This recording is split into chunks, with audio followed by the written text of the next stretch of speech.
Hi, my name's Paul Grogan, and in this video, Mark from Ninja Geek Games is going to be giving you an overview of Dying Light, a new game from Glass Cannon Unplugged based on the popular computer game, which is coming to Kickstarter on the 27th of February 2024.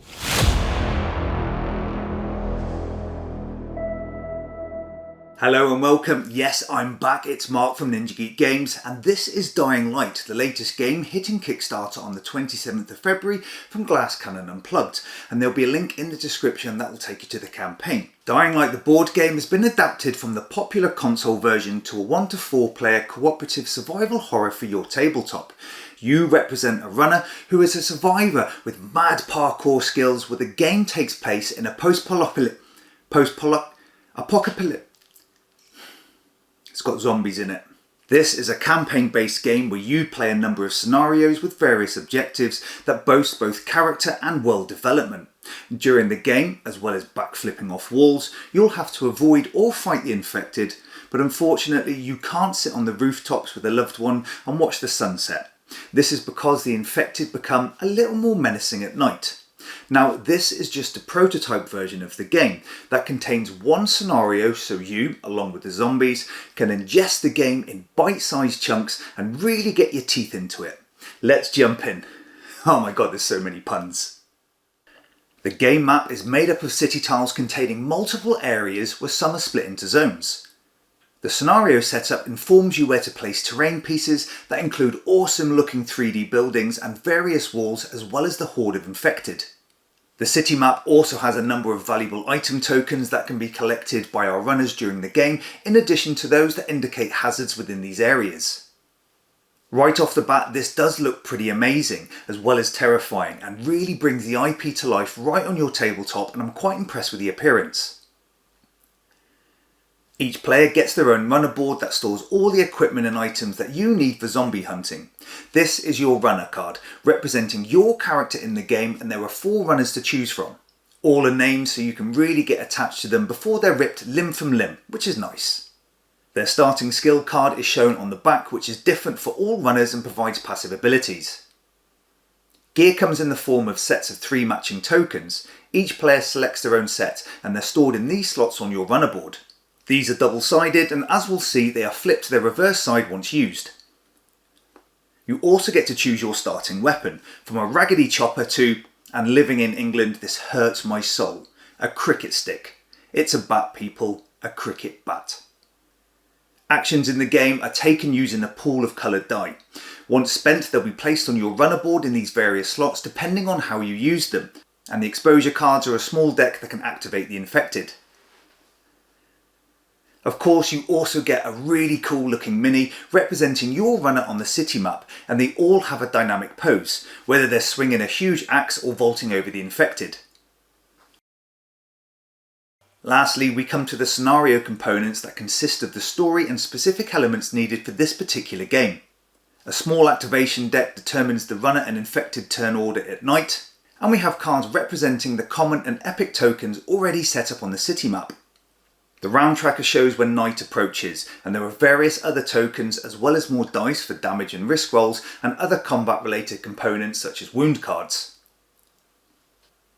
Each infected has their own set of minis, which is both gruesome and awesome, and they all have unique cards detailing their stats like damage and armour and their abilities. We have volatiles, which are pretty nasty, howlers that draw in other infected, virals that surround you, and lastly biters. I'm not sure how these attack. Dying Light is a campaign-based game, but here we have just one scenario with objectives to meet. The game is composed of rounds, each consisting of 3 phases. First is the activation, and in this phase it's different depending on whether it takes place during the day or at night. Runners will spend dice to carry out actions like move around the map, climb buildings and pick up items, and the infected will trigger abilities on their cards but only at night. In the exposure phase, the infected can move, spawn and attack based on the exposure cards drawn by each runner, and again the hostility depends on the time of day. The end phase is more of an upkeep, prepping you for the next round. Let's take a look. Your runner can move across the map by moving to adjacent zones within areas, climb buildings and walls, and even jump across gaps to other rooftops to avoid heavily infected areas. In its most basic form, moving in any way costs dice, and these are rolled at the start of your turn, but we'll ignore the colour and icons for now. Moving to an adjacent zone costs just 1 die. Climbing a building or wall also costs 1 die, but you then need to spend more depending on its height, and jumping from buildings always costs you 2. To spend them, you remove any type from your pool equal to the cost and store them on your runner board. Therefore, each round you are limited by the type of action you take and the number of dice in your pool. Some actions are free, like activating tokens in your zone. In this scenario, we have items you can pick up like bait traps and knives, or epic loot to include grenades and medkits. Once collected, using them again is free of cost, and you can also interact with scenario-specific features to open gates, for example. This is the main way to progress through the story, as you get scenario cards that give you some thematic text with instructions on how to continue. You might need to collect a particular item, flip a switch, or reach a specific building on the map. Combat is another action you can take by paying dice to try and defeat the infected. Your weapon card indicates how many damage dice to roll, where you need to meet or exceed the infected armor value. Roll a crit and it's an automatic success against certain types of infected. I've oversimplified the actions here, but you may be wondering, why do you roll dice at the start of your turn and what do the symbols and colours mean? Well, we'll come to that shortly. But first, every action has an equal and opposite reaction. That's physics. And here it couldn't be more true. What Glass Cannon have done is provided a thematic mechanic representing the harsh environment, consequences of moving through the infected horde, and the challenges that come with parkour. If you decide to leap across buildings and carry out actions in areas with the infected, this generates risks of different value. Your risk value becomes the number of risk dice that you roll after every single action you take, where you then apply the results. Infected can spawn into your area, hindering your next action, and you can take wounds in the form of cards. Light wounds go face down, but as you take more throughout the game they flip. Take too many of these and you lose. Exposure tokens make the next phase of the round more difficult, or you may become fatigued, where dice become unavailable for your next turn, limiting your actions. This means you have to make difficult decisions about which actions to take and when. For instance, it may be worth going the long way round to climb a building, jump a wall, rather than increasing your risk. But your actions can be boosted by the particular die you select. When selecting action dice, the icon shown may be of benefit if it relates to the action that you're taking. The red die are associated to combat in some way. They can be utilised to pay for any actions in addition to pushing the infected out of your area before taking an action to reduce the risk values. Others allow you to perform special attacks of your weapon that could add extra damage or knock down infected if not eliminated. Some can even be kept back at a later phase to defend against enemy attacks. The blue is your parkour die. Think of it as agility. This can reduce the cost of actions like jumping and climbing, allowing you to save die to carry out more actions in your turn. The white is the basic runner die, with a 50-50 chance of rolling an evasive icon that can reduce your risk value if used to pay for any action. As you can see, your dice pool can be used in various ways, so you really need to think about the most efficient method of conducting your turn, as wasted actions or die can be detrimental. Fatigue and die limit your actions next turn, as you have to wait for them to cool down, but this can be used to boost special attacks if you don't roll the required icon on your red die, so you do have some options to some extent. If it's daytime, runners can activate in any player order, and then you move to the exposure phase. But if it's night, the infected must activate too, and the turn order is randomised. Instead of choosing runner activation order at night, this is randomly selected by a small deck of cards, one for each runner in the game and one for infected. If the infected card is drawn, you follow the special abilities on each of the main infected cards that will move them in a particular way or cause them to spread out. Howlers won't move, but instead scream, resulting in spawning of other infected, so it's best to take them out early if you can. Each player has a small deck of exposure cards that are drawn in the exposure phase. These will cause spawning and movement of the infected and then end in an attack. The number of cards drawn is related to how many die were spent on your turn, up to a maximum of 3 cards, although a poor risk roll and certain hazards in the game will increase this. Each of these cards is split into a day and night and show the actions the infected will take. Nighttime causes the infected to be more aggressive and bitey, meaning extra spawns, and also creates a swarm-like effect where the infected move from adjacent areas to where runners are.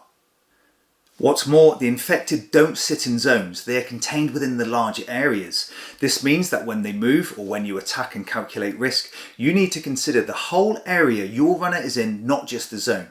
This means you can end up with large hordes congregated in one area, with the biters then immediately spread out, changing the arrangement of the horde. You think the infected are slow and cumbersome zombies. No, my sweet summer child, no.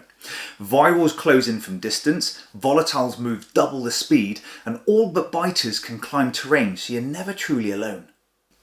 When the infected attack, they do so as a horde within the area the runner is in. They'll have a combined damage value that can be increased with the roll of a damage die, and your runner will then take wounds. However, any leftover shield die can be spent to reduce the damage, and your gear tokens can be flipped to the damage side if they show the matching symbol to further reduce the number of wounds. Yes, this is a dice heavy game, but you are expected to manage this carefully to stay out of trouble. Take too many dangerous actions and you generate risk. Spend too many die and you increase your exposure value. But there is a benefit here. If at the end of your turn you have used at least 4 dice, you are said to have momentum and gain a bonus die. This momentum die is exceptionally versatile as it opens up a second special ability on your skill card, provides you with an extra die to use until lost, and lets you make better use of your gear. The momentum die is unique. It has the standard icons to boost actions if used in the right way, but also opens up the special ability on your skill card.